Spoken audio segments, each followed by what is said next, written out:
হাজরে আসওয়াদ কি? কুরআনে কি হাজরে আসওয়াদের কথা উল্লেখিত আছে? এই নিয়ে কুরআন এবং হাদিস কি বলে, এই বিষয়ে জানবো আজকে আমরা। হাজরে আসওয়াদ জান্নাত থেকে এসেছে।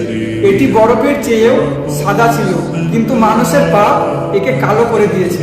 তিরমিজি হাদিস নম্বর 877। এই হাজরে আসওয়াদ সমস্ত হাজিদের জন্য হাসরের ময়দানে সাক্ষী দেবে কি?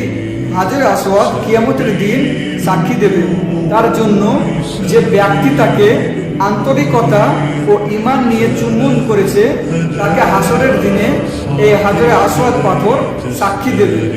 ইবনে মাজাহ হাদিস নম্বর 2944।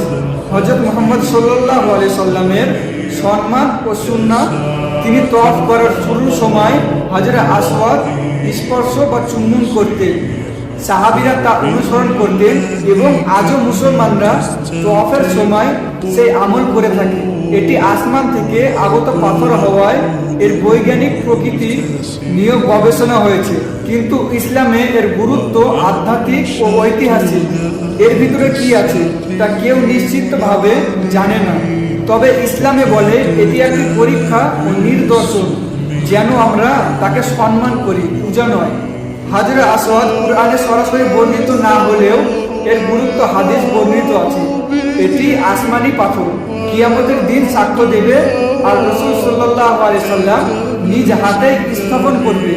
এইসব মুসলমানদের জন্য এক বিশাল সম্মান এবং রহস্যের নিদর্শন।